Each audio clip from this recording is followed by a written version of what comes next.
For the last 5 months, Alveus staff and I have been secretly traveling all over the country to different conservation facilities that are working to save crucial species. We've met some of the most amazing conservationists in their field in these places. Welcome to our journey. Welcome to Alveus Adventures.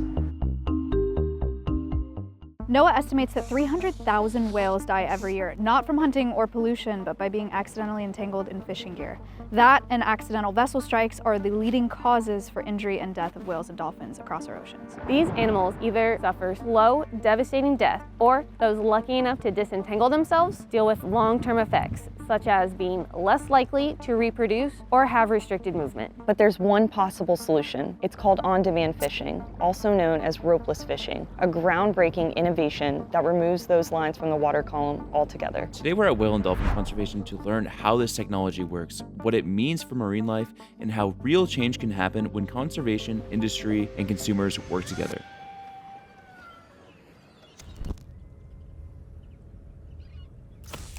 So there's lots of reasons I think that it's important to protect whales and dolphins. To me, the coolest aspect of the work that we do and why it's important is the role that they play in the ecosystem. Marine mammals and large whales in particular have this incredibly cool role of being the ocean's gardener. And so they will literally help to fertilize phytoplankton that gives you at least half, if not more, of the oxygen that you breathe. It sustains fish stocks. It helps to mitigate climate change. And so whales really help to do that, and even across latitudes. And so whether you like whales or not, you need them. When whales dive down deep into the ocean, then return to the surface, they bring up nutrient-rich cold water to the surface, and along with nutrient-rich poop. So it's bringing things from the depths up to the surface, and those things are nutrients that allow phytoplankton to thrive. And just like Regina said, phytoplankton is extremely important. It is the base of the entire ocean's food chain. That process is called the whale pump.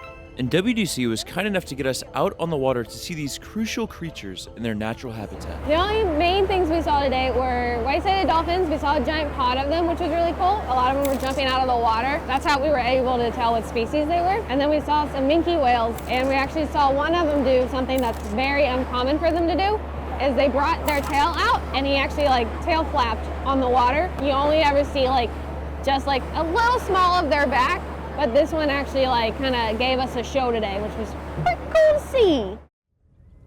One of the biggest accidental impacts to large whales, North Atlantic right whales and humpbacks in particular, but we see it with minkies and fin whales and other whales that we see, are these accidental entanglements in fishing gear.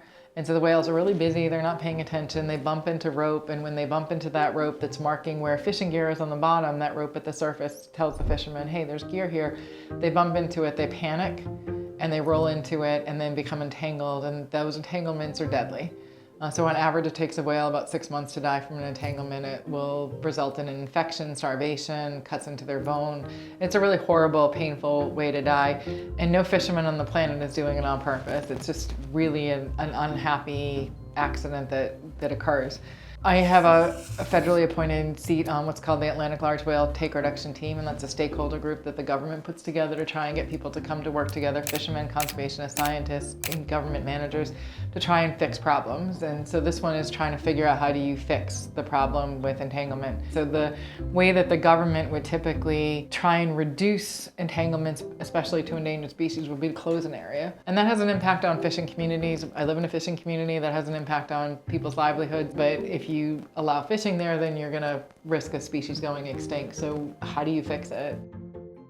My name is Rob Martin. I've been a commercial fisherman now this is year 45. So I started out, that's all I ever wanted to do. But I also work as a contractor at NOAA as a gear guy. We were faced with a closure. There was 6 proposed areas to be closed back in 2013, and it was just over 3,000 square nautical miles. So when that happened, it affected a bunch of guys. The Massachusetts government started these closures because of the effects that fishing cages had on whale populations. But after years of collaboration between fishermen, conservationists, and engineers, they offered a solution: ropeless fishing.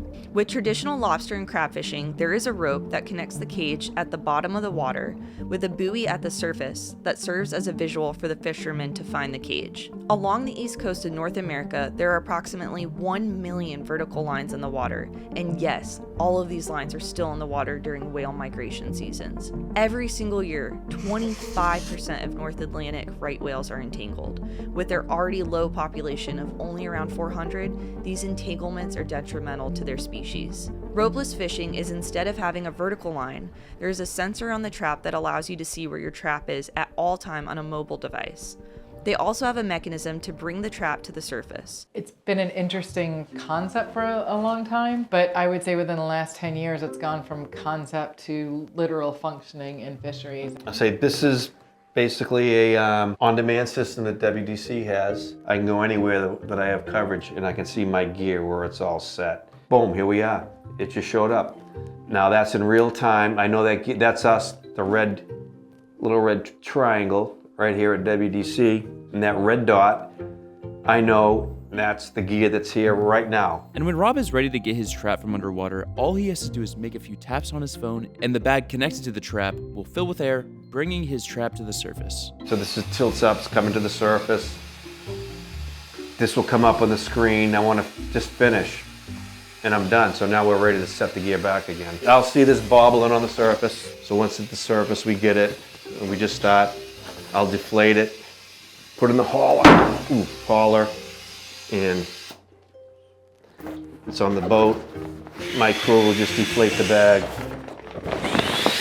Like I said, this is a very small bag. The ones in offshore, Area 3, they're probably 6 to 8 foot bags because they're in a couple hundred, 200, 250 fathoms. And you need a lot of lift and buoyancy and actually to be able to see the gear. So this is already came in my hauler, it's on deck, and we're hauling as normal. Once you're doing it, it's like second nature anyway. So, but just like the support from everybody to get guys to do this, it's been really, really cool. We just published a paper in February to talk about the first 3 years of success of the project. So around 2019-20 started with this.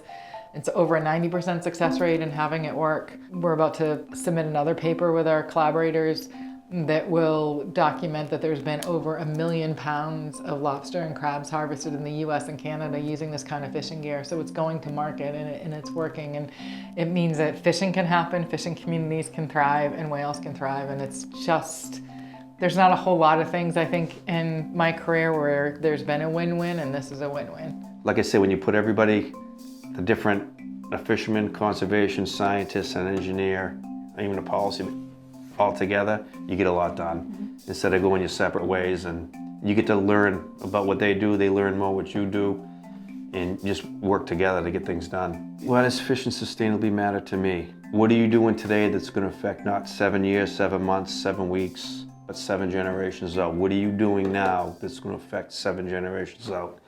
Entanglement is silent, and it doesn't usually make headlines, but it is a constant daily threat in our oceans. We've seen what WDC is doing to stop it, and it's working. On-demand gear uses acoustic signals to lift traps without buoy lines. It's already reducing risk, and with the right support, it could become the new global standard. We don't have to choose between conservation and fishing. On-demand gear proves we can protect marine life and support the communities that depend on the ocean. The ocean doesn't belong to any of us, but its survival depends on all of us. From what we learned today, it's clear. Innovation can save lives if we choose to support it. A healthy planet needs healthy oceans. A healthy ocean needs whales. Save the whales, save the world. Most of you know that 71% of the surface of our planet is water. But did you know that only 3% of our Earth's water is freshwater? Conserving what little freshwater we have is a very, very important task. Join us on this episode of Alveus Adventures as we jump into the field to show you guys how researchers collect data that can aid in management of these precious aquatic ecosystems. Maya got her first fish. Woo! Today we took a trip out to the University of Minnesota's GarLab, a program led by Dr. Solomon R. David, to see how this lab studies aquatic ecology. What is GarLab? What do you guys do? Is GarLab. So as the name might indicate, we focus on living fossil fishes, particularly gars, but also other freshwater species, particularly those underappreciated native freshwater fish. We don't know as much about gars and bowfins and suckers as we do about the more popular fish like bass and trout and walleye. So we're looking to play some catch up to help manage those populations sustainably. We're also interested in their genetics, their evolution, their morphology. So we're looking at a lot of different things right now. So today we're going to be electrofishing on a small inland lake here in Minnesota. Electrofishing is a little bit like what it sounds. We use electricity to fish. So we've got a boat that's got a generator on it, and it's got little electrodes that come off the side of the boat and go into the water. We create an electrical field around the boat that might be 10 to 20 feet of efficacy around the boat. The fish are drawn towards that field around the boat. And once they get close enough, they get stunned. We can net them up. So the stunning doesn't kill the fish. And then we can measure them, we can tag them. Once the fish come around, we can release them and they can go about their business. Probably hear us yelling, we'll see. You'll know what we get if, depending You'll on the know volume. when you hear a gar. Solomon would be, gar, gar, gar, gar. There you go. That's a research grade bucket, don't lose it. Oh, very I'm nice. just kidding. Maya said you're right-handed. Why don't we get you up here on the right? Okay. I'll go on the left. And if we miss any gars, it's gonna be your fault, so. Okay. It's always the other person's fault. If we catch them, then I take the credit for it. So that's good. Why gars? I think they're really cool looking fish. I first saw one in a Ranger Rick magazine when I was a kid, and that really caught my attention. Gars have been around, the family of gars, since the late Jurassic period. So they go back over 150 million years, older than Tyrannosaurus Rex. And if you look at a fossil gar, they basically look the same as the living gars. Generator laboring more, and we're up to about 5,000 watts now. Decent sized bass. There's the bass if you want to take a look at it. But some fish get shocked. There we go. Bowfin. There's one of our fish. Oh, way to go. Bowfin. Good eye. I got it. Oh, let's see. I got it. Nice. That's awesome. There we go. At least got one target fish. Good job. All right. Maya got her first fish. That Nice. up. There you go. You're good. You're good. Keep up. There you go. You got it. There's a big crappie. Carp.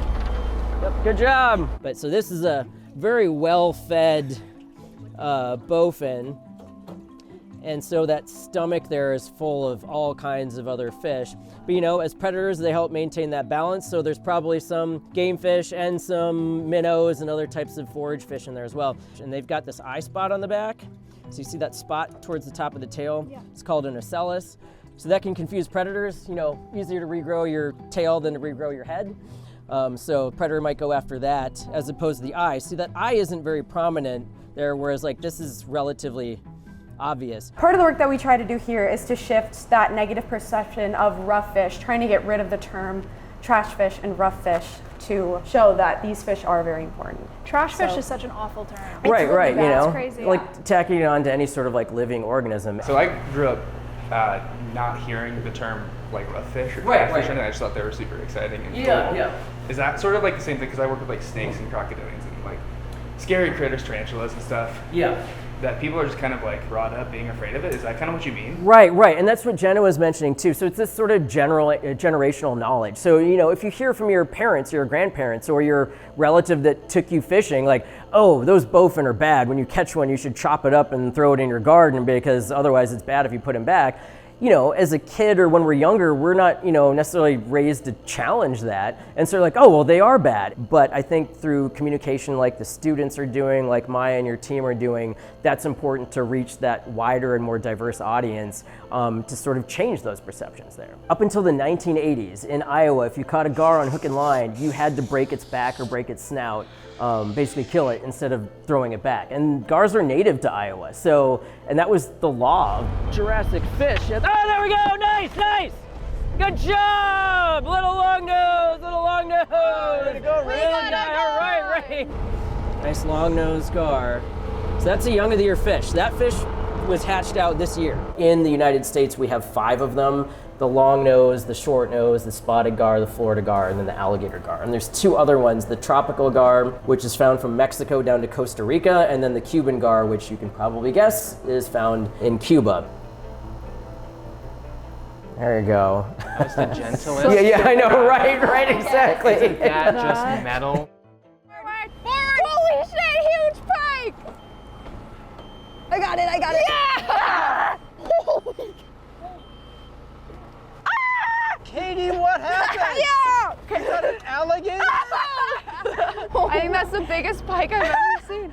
This is the fish that I found at a fish shop in Detroit when I was a graduate student. She was about 2 inches long, and I thought she looked weird, and so I was like, I want to get that fish. And I asked, like, is that a wild fish? Like, yeah, our fish come in from the wild, from suppliers. Thought it looked weird. Turns out, like, she had a pattern no one had ever seen before. We ran some genetics early on, and turns out it was a hybrid between an alligator gar and a spotted gar. And I was in Ann Arbor, Michigan at the time. I eventually graduated from there, started my job at Shedd Aquarium, and so I didn't have room in Chicago to hold all these fish. So I took it over to Chicago, and so Shedd Aquarium took it. And then when I left Shedd Aquarium for a different job, eventually moved down to Louisiana, she stayed at Shedd. She ended up getting sick, so she was off exhibit. And then when I moved back here to Minnesota, I found out from the Minnesota Zoo that they were looking to rehome her down at Shedd, but nobody actually wanted her because she had this disfigurement from the disease. And so I'm like, well, I'll take her and stuff. Like, I mean, I got her at that fish shop in 2003. And so once we got up here, we did some changes with the water, and she recovered completely. And so this fish is actually 22 years old. So it's actually older than most of my students that are working, you know, for us. So Rain can feed her, and so we'll see how she does there. Wow. Do you want to try feeding any of these guys? Sure. Would you like this? Oh, there you go. All right, good job. Oh, well, you know. You could still There we go, do might it. still do it. It took it, you know, that's, might still get it there. Oh, it's trying. Wow, There you go. All right, good see if it job. does it. There you go, second effort. If our viewers, people that aren't aquatic ecologists or biologists, want to help with freshwater conservation, what can they do? Right, so I would look into restoration if there's groups that, you know, nonprofits that are working on habitat restoration, anything for native fish that they can support, even zoos and aquariums that are doing freshwater conservation. Tennessee Aquarium is doing some great work. There's other aquariums throughout the country that are doing great work for freshwater conservation. Here in Minnesota, we've got Native Fish for Tomorrow. We're trying to, you know, carry that torch for native fishes as well. So if you can support those types of groups, or if it comes to public comment through your Department of Natural Resources, your state legislature, leaving comment, I support these native fish conservation regulations. Your voice actually carries a lot of weight. People want to definitely check out Gar Week coming November 3rd through the 7th, working with Oklahoma Department of Wildlife Conservation and a lot of other groups. We know you all are going to be doing something as well, so it's great to have a lot of different groups kind of promoting our favorite fishes. Best week of the year. Yes. Every year. I'm not biased at all. Next time you think the term trash fish, remember the importance they have within their ecosystem and the importance of conservation of what little freshwater we have here on the planet. Today, we reinforce a simple truth. Freshwater is life for all of us and for so many incredible creatures like the ones that we met in this video. These ecosystems deserve to be seen as conservation priorities, not afterthoughts. Thank you so much to GarLab and Dr. Solomon David for having us out to teach us about the incredible work they're doing to protect our freshwater ecosystems. Make sure to check them out in the links in our description below. We'll see you guys on the next episode of Alveus Adventures. I love bugs. Actually, we at Alveus Sanctuary really love bugs as well, and we had a very, very special opportunity with this video to go behind the scenes for the first time ever. Nobody has ever done this, to go see some of the coolest bugs on the planet. A lot of people have misconceptions about bugs, and here at Alveus Sanctuary, we teach how important they are for our ecosystems, and our new friends in the entomology department at the San Diego Zoo are fighting the same fight. We'll also see how their team is advancing invertebrate propagation, breeding species like Goliath stick insects and giant African millipedes to support both conservation and education. And so much more.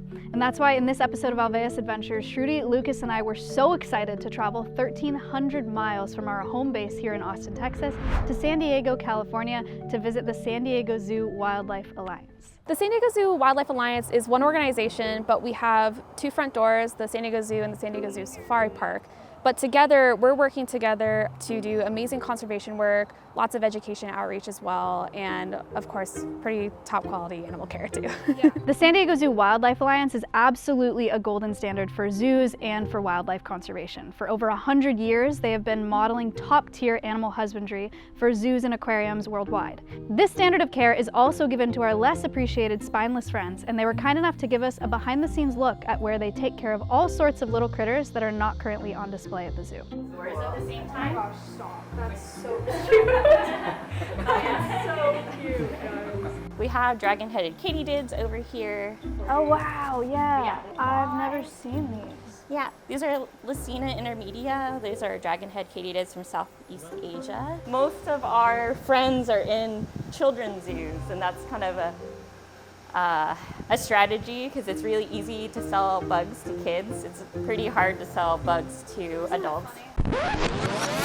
And why is that? So many people have so many misconceptions about the bugs on our planet. They think cockroaches are dirty, even though they're just decomposers and they're cleaning up our dirty spaces. They think that spiders are terrifying, when in reality, spiders are not out to get you. They're actually really scared of you. So to better understand why so many people have so many misconceptions about bugs, we asked Taylor. Our big goal here is to make insects very approachable because we know that they come from this background of being super scary. And so we want people to look at insects and see this natural snapshot of where they are in their environment and not feel fear towards them and kind of see, what they're doing. Most of the time, they're just hanging around doing their own thing. They're not out here trying to jump on you and bite you or anything like that. So a lot of our education is to let people know they are approachable, they are beautiful. But insects, again, they are still a huge part of our ecosystem because they are a source of food for our other animals. So if you do care about your other species, you should also care about insects too, and that could be in the form of them being food, but also a form of them also protecting other species too. There's a lot of coexisting species where they rely on insects to take off other parasites and other pests from them as well. And then we have pink katydids too. Oh, how neat. Kids probably love these. Yeah. Actually, adults might love these too. Yes. And then this is our praying mantis side. So the orchid mantis were part of a confiscation, and we bred them, and then they hatched a couple days ago. That is so They're cute. so cute. They're ant mimics when they're hatchlings, and they're very fast. So many. Wow. Insects and invertebrates in general, they are the largest taxa of all animals. They make up 99% of the world's species, and so they're a huge integral part of our ecosystem. And unfortunately, people don't tend to like them very much. They're totally okay with them just being eradicated. But if you get rid of insects, so many other species follow along with it. So it's really important to keep our base going, and insects really are the base. They're food for so many other animals, but they're also decomposers or pollinators, they're predators. They're doing lots of work that a lot of people don't even recognize. These are the Goliath stick insects, Urganema Goliath. These are babies. Texas has the largest stick insect as well. I found them in Texas and I freaked out the first time. They're really cool. Wow, it's so random. We're always thinking of ways to showcase our native critters, Yeah. backyard critters. But this is a female. And then they have these really cool cerci at the end, and they fling and throw poop at you. That's and awesome. eggs. It's really cool. But they're stick mimics when they're juveniles, when they're nymphs, and then when they molt out, they become green and really big and kick you. Over here, these are our leaf bugs. That's This is incredible. probably a little. It tends to be an easier species for youths. They're green, really cute. Wow. They can have little bits missing too to look more like a leaf. Oh, that's crazy. Or less like a leaf, like a older leaf or a younger leaf. And then they move, they do kind of like the stick bug sway. So they're supposed to be like a leaf moving in the wind. And then the free roaming orb weaver room is back here. Hello. This room's not made for tall people, it's only made for short people. So this is Nephila clavipes. It's a southeast native U.S. orb weaver. We used to have our old arachnid rescue center in our old children's zoo. It was in a nursery, a hoofstock nursery and primate nursery, and they gave it to us, so I put spiders in it, and a place to showcase wildlife trafficking. Yeah. And I had free roaming orb weavers in there, and they didn't really like it too much, and then when we were building this space, got really lucky because they're like, if we gave you a room, do you think you could use it? And I was like, oh, I'll put the orb weavers and let them have their own choice and control.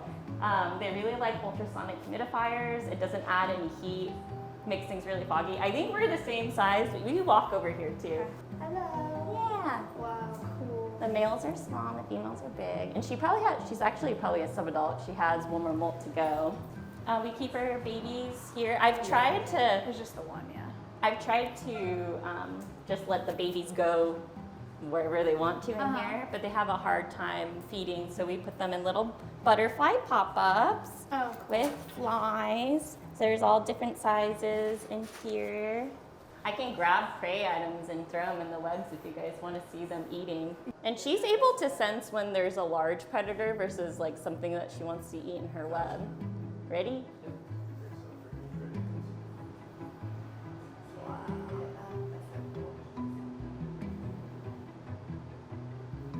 And just the shape of their mandibles and their chelicerae, it's harder for them to go after larger animals. They're really meant to go after small flying prey.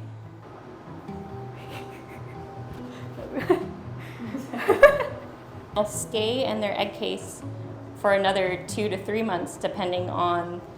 Yeah. So before I worked with bugs, I was just a generalist keeper. So most zoos don't just have a dedicated insect stream. Right. Hello. Yeah, she's like, that fruit fly, is it gonna cut it? I don't know, bro. Maybe she'll find it. Oh, so cool. Okay, and then how can people find San Diego Zoo Wildlife Alliance, and how can the average person help your guys' mission? To find us, you do have to go to San Diego, but you could also find us online. We have a really awesome social media platform, and so if you're not able to come visit us, definitely check out our social media. And in order to really start going with part of our mission and caring, especially for insects, is just start observing in your own backyard. When you see that insect, maybe take a moment, don't freak out too much, pause and look at them closely. I always say when I first saw spiders, I just saw, something with a ton of legs, but as I actually sat there and stared, I saw that they had all their little eyes. And then when I saw jumping spiders, I saw they had all these little big eyes. And beetles, they definitely have these bulbous eyes. I'm like, wow, they're actually really cute. Just spend the time to go outside, check them out, and then start talking about how we can plant more native habitat for our species, and also what we can do to, maintain your goals at home, but reduce pesticides in the same way. Thank you so much to the San Diego Zoo Wildlife Alliance for having us out again to film this incredible video, and thank you so much to the team in this video for giving us the unique opportunity to tour this facility for the first time.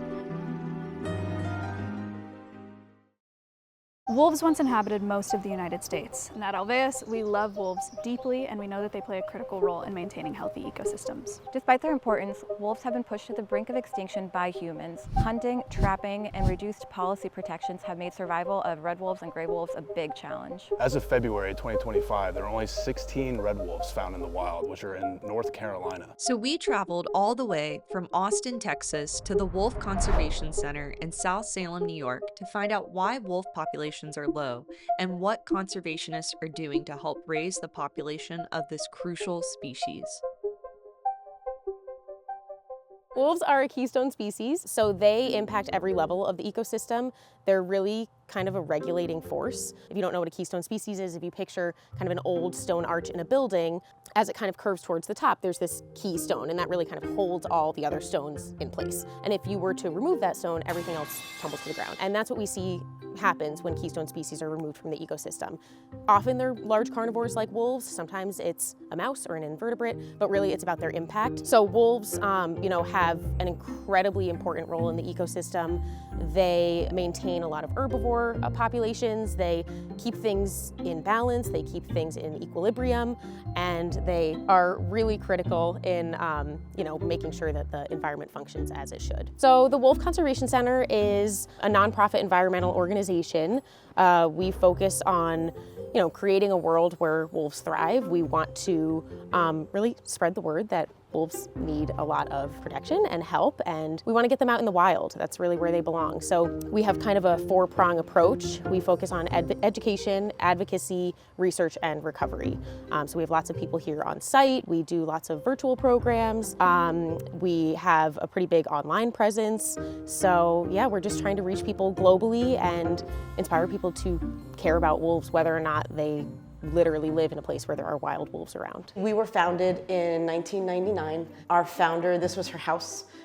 She bought the property with the intention of creating this wolf center, and her foresight was obviously incredible because we're now living out exactly what she projected. I've been here, it was so founded in 1999, I started in 2000, so I just hit 25 years. We work with the red and the Mexican gray wolf, both critically endangered, and we're a holding facility, a breeding facility. Most of these wolves reside off guest view so that we can try to maintain a very wild lifestyle in hopes that they one day get released. All of these wolves are treated as release candidates, whether they are 16 or 2, because you just never know how the population is going to turn and what an individual may be needed for. They could be a surrogate parent to a pup, so even though they're too old to be released, they could be raising an animal that could be released. So right now we have 38 wolves that live on site. We have 3 ambassador wolves, we have 18 Mexican gray wolves, and we have 17 red wolves. The greatest risk to wolves in the wild is people. Whether it's hunting pressure, habitat loss, it is really people that have the largest impact on wolf populations in the wild.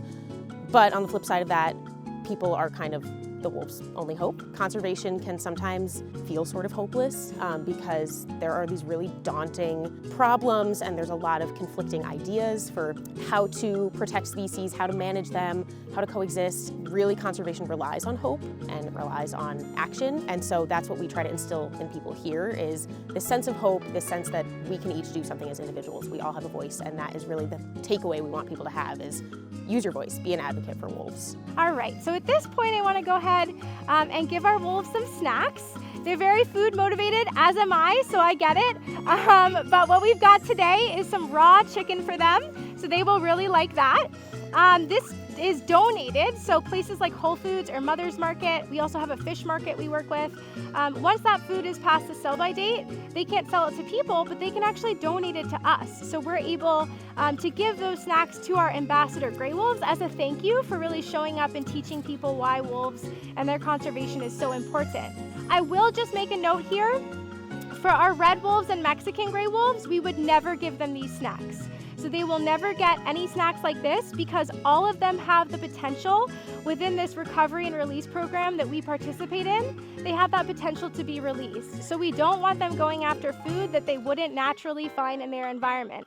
So that's why the only thing we're going to be giving our red wolves and Mexican gray wolves are animals like roadkill deer, dead beaver, dead fish, those types. They will never get these.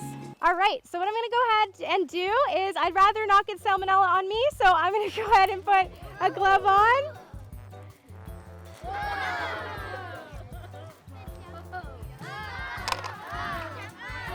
All right. So here we go. We got it right here.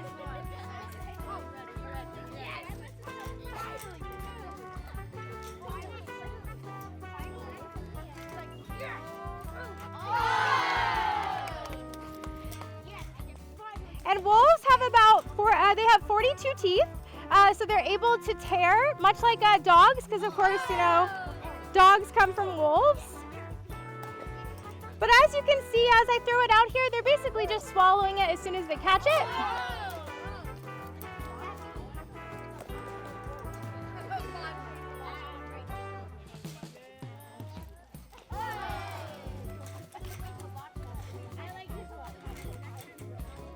And it's okay if they don't all get the same amount. This is just a way of saying thank you. It's like if I handed you all a handful of Skittles or M&Ms. It's just kind of a nice thank you. Their territories can be anywhere from 50 to 1,000 square miles, so a pretty wide range. So their paws and their long legs also really help them with that.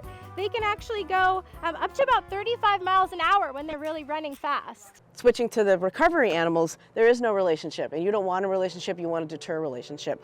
So anything we do when we handle them just reinforces that humans are bad news. These wolves, like I mentioned earlier, are very afraid of people. So technically, it's a good thing that we're not seeing them right out in front, because it means that they're maintaining that fear, and that makes them better candidates for release. And so it's good that we're not really seeing them right now. So you can find us at nywolf.org, like New York Wolf, and that is a great place to get an idea of what we do here, our mission. You can see all of our wolves here. We have webcams online. It's really, really exciting, especially when there's young pups, because you get to watch them grow up. Sometimes people even get to witness endangered wolf pups be born, which is one of the coolest things you can imagine. So that's a great place to kind of get more familiar with what we do here. We also have access to our scientific webinar series, so it's a great place to continue learning. And then social media. So we are on pretty much every major or every social media channel, and we post really frequently. And again, it's a great way to reach a global audience. It's a great way to get information and continue learning, but also just see cute, fun animals and really start to understand that, you know, animals are not a monolith, and you know, they have personalities. You get to see really fun interactions between them. It's a really great insight into their lives and their activity. So I always recommend checking out all of those pages. And then, you know, as individuals, using your voice. That is really the biggest thing that we can do for wolves. A lot of people, you know, wolves are really polarizing, and a lot of people love them or hate them, and if they hate them, they want to eliminate them or maybe never ever think about them. If they love them, sometimes that means they want them as pets. The best way to support them is to advocate for them. Use your voice. Not have them in your home, but really support conservation organizations. Work to make this place, the world, a better place for wolves. Make it so that wolves can thrive in the wild where they belong, and hopefully do so for a very long time.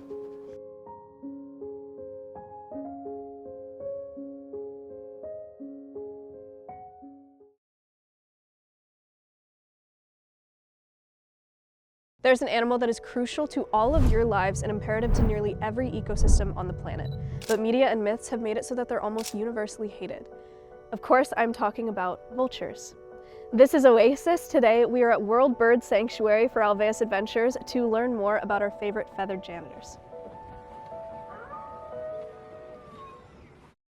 World Bird Sanctuary is a nonprofit in St. Louis, Missouri. We are focused on preserving and protecting birds and their habitats through conservation, education, and rehabilitation. This is a fun habitat. Kirsten, you want to talk about this one? Yeah, so we've moved quite a few birds around recently. So over here is Blaze, Dakota, and Taz. Taz is showing you his lovely wingspan right now. Taz is a turkey vulture. This is our mixed species habitat. We've got Dakota, who is a Swainson's hawk, Blaze, who is a Harlan's red-tailed hawk, and then Taz, our turkey vulture. Wow. The best part about this habitat is that Blaze and Taz are besties. Really? It's one of those really weird things that just kind of happened. It went way better than expected. Blaze and Taz are together all the time.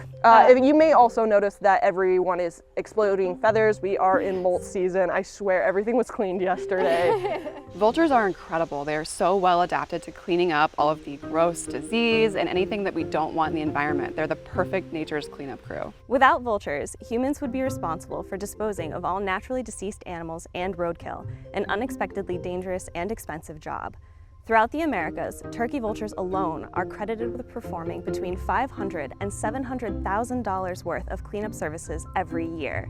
Not only are these birds exceptional at removing carcasses, their stomach acids are also powerful enough to stop the spread of diseases to humans and to other wildlife. Okay, so we've got Lumpy, Gar, and Hades. They have clearly moved habitats. Since we have 3 black vultures, we thought the bigger one might suit them a little bit more, especially since they love flying around so much. You'll notice that these birds are not acting like birds should in the wild, and that's why they're here. These are imprinted vultures. In the wild, it is better if wild animals go away from people. Very, very clearly imprinted. Now, the tricky thing with vultures is that it's really easy to accidentally imprint them when they are little. So if you were to find an injured vulture, it's imperative that you get it to a licensed rescue and rehab facility as quick as possible, because they are so smart, they imprint really easily. And then we have birds like this that cannot go back into the wild because they are imprinted. Someone Six Circus said, how does imprinting work? Great question. So when birds are babies, they basically learn what species they are. So if they see people when they are very young and not the same bird of their species, they're going to think that they are a person, basically, to put it really simply. They don't understand that other birds are the ones that they should be looking to for food. They don't understand that other birds are the ones they should be looking to for mates. And that obviously creates a big problem. Unfortunately, vultures are one of the most imperiled groups of birds in the world. Globally, 16 species of vulture are considered near-threatened, vulnerable, endangered, or critically endangered. You've heard some of their stories before, like the ongoing efforts to restore the California condor. But to learn more about the problems these birds currently face, we shift our focus to Africa and Asia. Diclofenac is a cheap painkiller used in cattle to help extend their working life. But sadly, it is toxic to vultures that feed on the carcasses of the cattle. This drug led to 95% of the Indian vulture population collapsing in the early 2000s. So vultures eat dead things and they kill all of the bacteria. They get rid of all of the disease that the dead thing might have. They remove that from the environment. So vultures are our cleanup crew. They are critically important for the environment. And if they are not there, then we as people have to spend probably billions of dollars on human health. In India, there was a vulture crisis. It's been a few years now, but they basically lost 95% of their vultures. And what happened were the other animals tried to take the role of a vulture. Other animals came through and were scavenging. And the big animal that came through to scavenge was a feral dog. Feral dogs do not have the strong stomach acids that vultures have, so they cannot remove the disease from the environment. And the feral dogs actually spread things like rabies. And we had almost 50,000 people die from rabies in India because the vultures were disappearing. Yes, just in India. The problem does not just persist in India. In Africa, vultures face other serious threats, including targeted and secondary poisoning and electrocution. They're even sought after for uses in traditional medicine. Due to the feeding habits of these extraordinary scavengers, they're an easy target for poachers, but not in the way you might think. When vultures are circling a carcass, they often act as sentinels, and they can alert authorities to a poaching incident. So poachers will intentionally lace a carcass with poison with the intent of taking out as many vultures as possible. Again, due to these feeding habits, this can result in the death of hundreds of these critically important birds at one single carcass. As a result, nearly all of the species in Africa are labeled as vulnerable, near-threatened, endangered, or critically endangered, and we're at risk of losing several of these vulture species in our lifetime. Oh no, this is why we saved her for last. Look, this is Oasis. Now, Oasis is another one of our younger, newer ambassadors. So we're making our way out here nice and slow so she can get nice and cozy. So anyone who follows Alveus knows that I have a soft spot for vultures. And there are a couple animals that I credit with kind of the trajectory that my professional career has taken. And one of those is an Egyptian vulture named Bob. So 10 years ago, in 2014, I took a position out in Nepal with the Parahawking Project. And the Parahawking Project had a mission to educate people about the vulture crisis, specifically in Asia at the time. And I worked for a falconer named Scott Mason, who had rescued 2 non-releasable Egyptian vultures, and he had trained them to fly with paragliders to allow people an experience with vultures, this misunderstood animal that is kind of like the sky version of swimming with sharks. So it gave people a different perspective on these criminally misunderstood and incredibly beautiful birds. And there was no bird like Bob.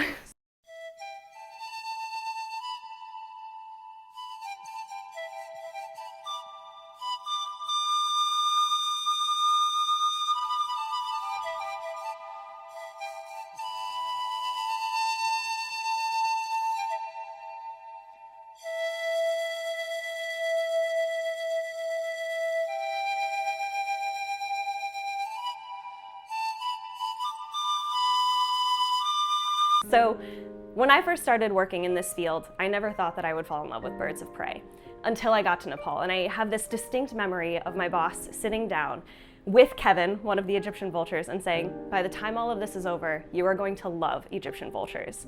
And he was right. And it took no time at all for me to fall in love with Bob. Bob was the calm to Kevin's chaos, if you will.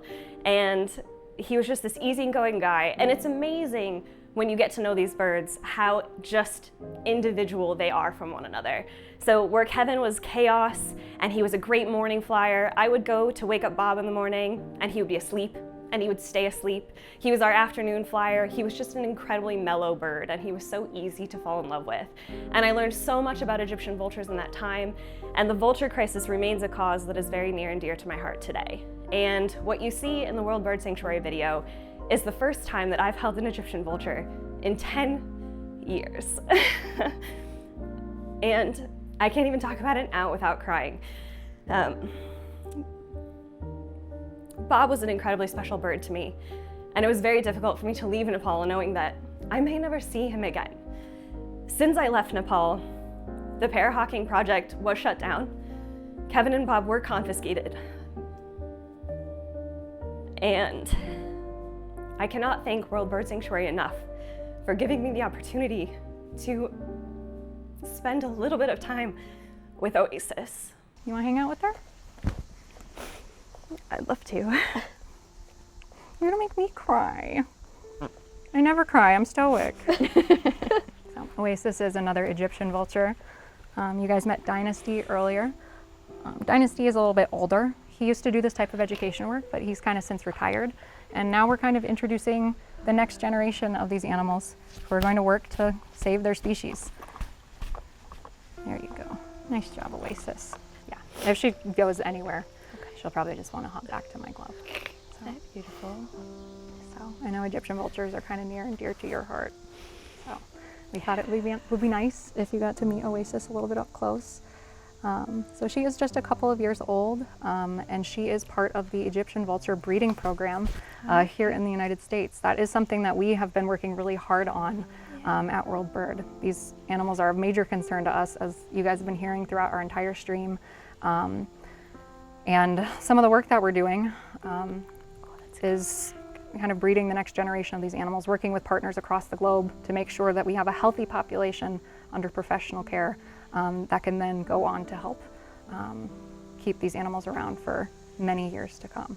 It's just incredible to get to work with a bird like this every day, who has just, this one bird has such an impact on the future of this species, right? Like, what an honor to be able to just hang out with her every day. You know, even though we look at her and like, she's a little silly, she kind of looks like a sunny side up egg, you know, she's got a big personality, she loves enrichment, she loves newspaper balls, she loves to play with feathers and Kong toys, but she's also, in a very serious manner, super important to the continued survival of these animals out in nature that do just some of the most important work that an animal can do on this planet. It would also be really helpful if people realized how smart and beautiful and amazing these animals are and help us spread that word. Vultures are used as the bad guy in a lot of things, and they're not the bad guy. So help us to spread that they are the good guy and we need them. We hope that after this episode of Alveus Adventures, you have a new appreciation for these very misunderstood birds. Now go and tell your friends and family, and make sure to follow World Bird Sanctuary and all of their efforts to help conserve and protect this critically important species. Bye.